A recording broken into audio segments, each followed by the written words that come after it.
Hey, welcome back. Well, for those of you that this is the first time, welcome. Today, I'd like to just focus on what a health and safety committee can do to make it effective and to help them keep their eyes on their purpose, their eyes on the goal, even in the midst of things like a pandemic. But before I get into that, I'd like to just thank everyone that has taken the time to click that subscribe button and ding the bell so that they can get notified of new content whenever it goes up on the channel. I also want to thank everyone that's provided me with comments and likes and different points, even those that have provided me with what they think might be a negative comment or a dislike. I appreciate all interaction, so thank you. But anyway, back to the point. What you can do as a health and safety committee to stay focused. And well, it's pretty easy. Create a good, robust, solid terms of reference. Just like you saw at the beginning of the video, it looked like people were having a bit of a disagreement at a committee meeting.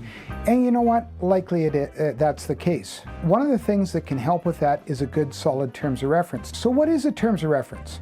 Well, here's a heady definition. It's the scope and limitations of an activity or area of knowledge.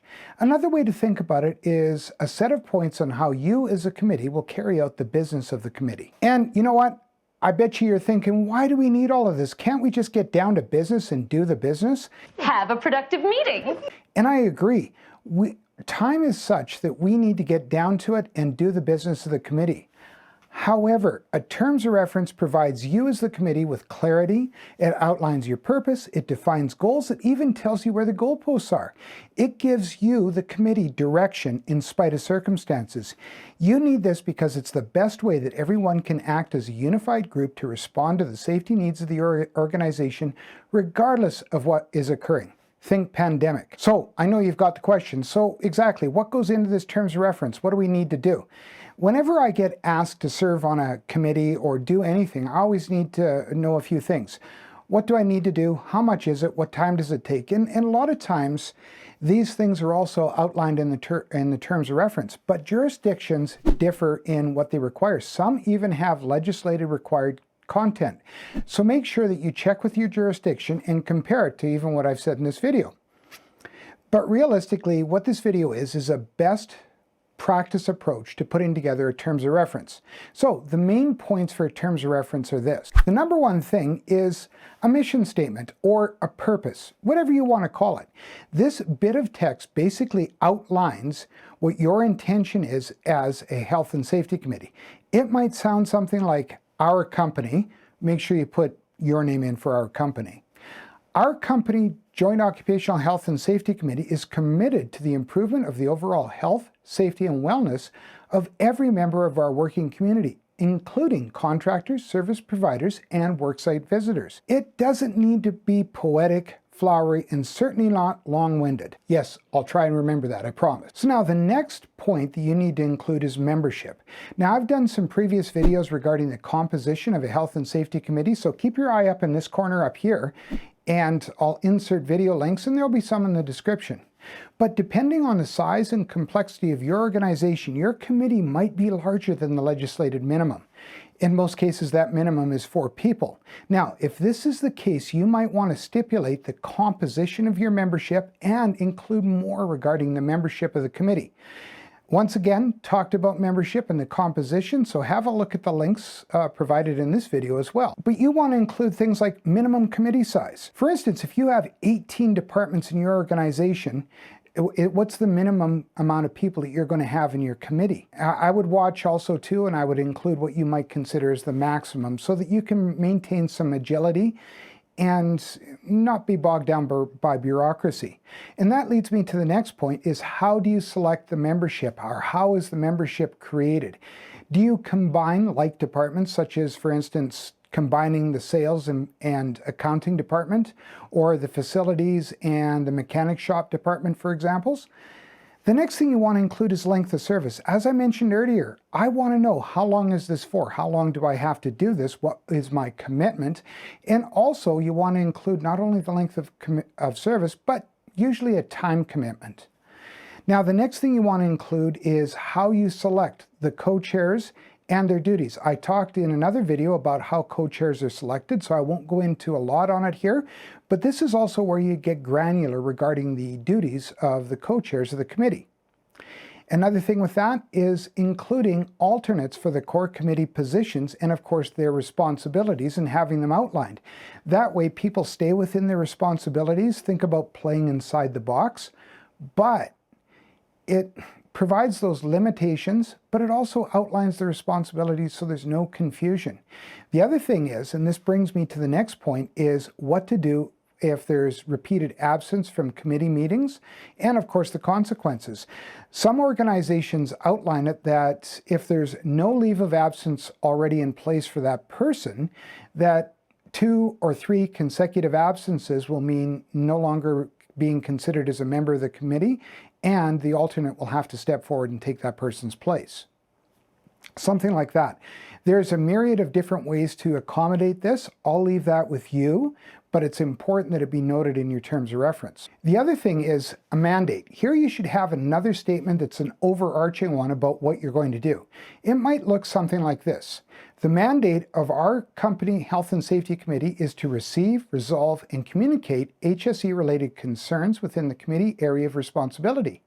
The goals of the committee are to steward and promote the HSE program to our peers, foster a health and safety culture modeled on best practices, and recommend actions to improve health and safety of the workplace community. That's great. And then you need to outline how you're going to do all of this. So you need to outline how your committee will receive, consider, and recommend solutions to concerns and complaints regarding the health and safety of workers. It might be that everything gets emailed to the committee secretary or recorder, or it gets emailed and copied to both co-chairs. Or there might be a form that needs to be filled out and it goes to a central Dropbox. However that happens, you need to outline it here. How members of the committee will participate in health and safety program activities such as inspections, incident investigations, hazard assessments, document review, etc. Now the other thing that leads me to the next point is how the quality control part of these duties are fulfilled, such as like monitoring the completion of corrective actions post-incident, or how you deal with it if the corrective actions aren't being done. That's an important piece. Usually it's a recommendation to the employer or something to that effect, but it should be outlined in your terms of reference. The other thing is reviewing the numbers, and basically what I'm talking about here is the statistics that are generated from compiling things like the incident reports. Part of the data collection from the program itself. How do you respond to that data? Part of that data response might be annual reports, quarterly reports, that is the committee responsibility to the executive, or it might be assisting the health and safety professional. And that brings me to the next point is, what's the role of the committee as far as the health and safety program content review and edits? Are you supportive to an HSE professional on staff, or is this a direct role and an expectation of the health and safety committee, and how is this done? Now the other piece that you have to look at is how do you as a health and safety committee choose members to accompany OHS authorities during workplace interactions. A lot of jurisdictions have it written into their legislation that a health and safety committee member has to be present during any OHS authority contact with the organization, such as an inspection after an anonymous report or an annual inspection, if there is such a thing. So you need to decide how this might be assigned. For instance, some organizations have what they call is a duty member per month.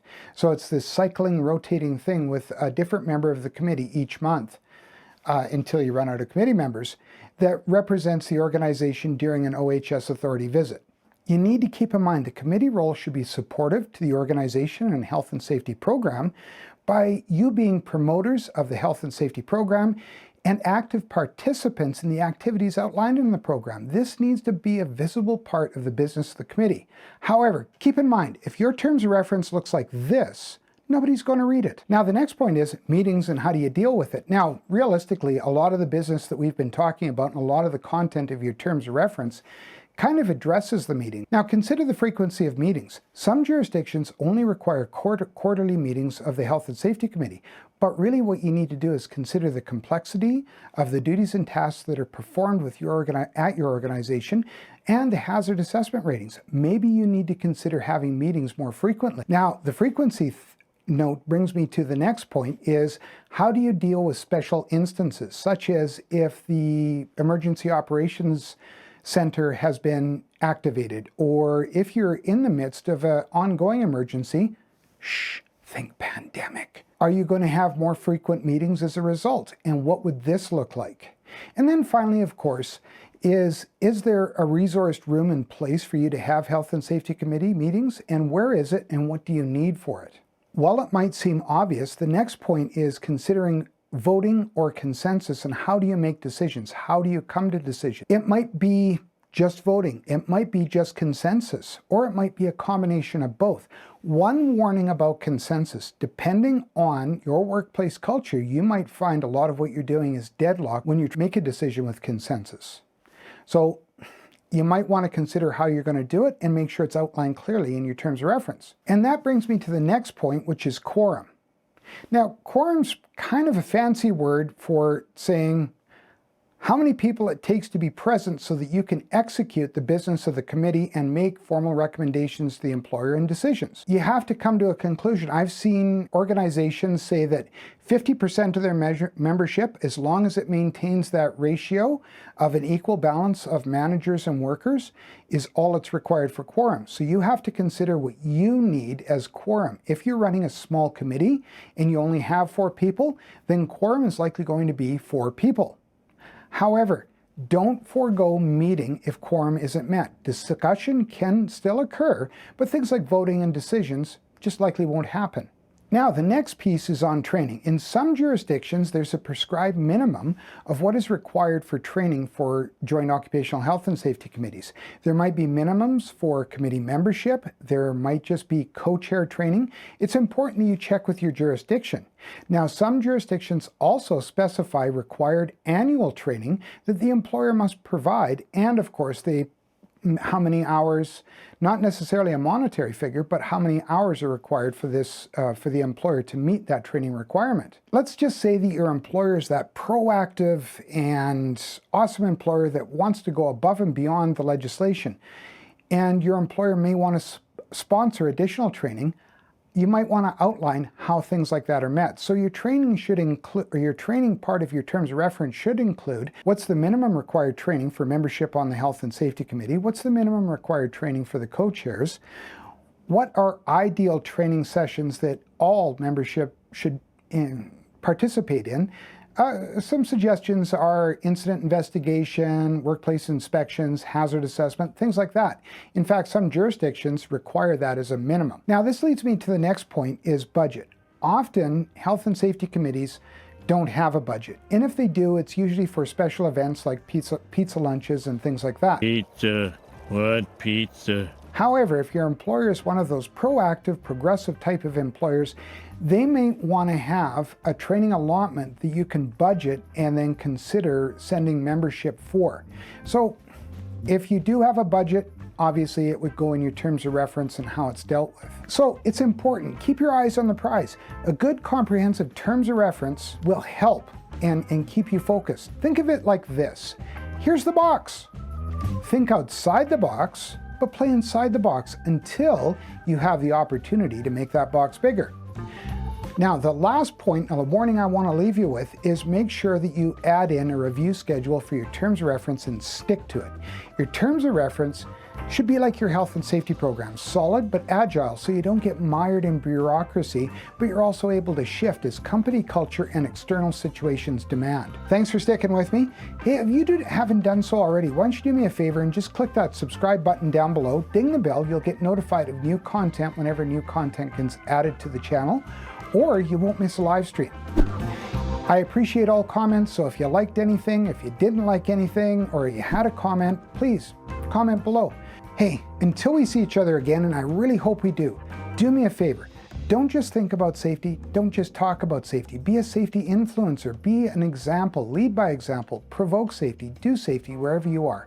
Take care. Bye for now.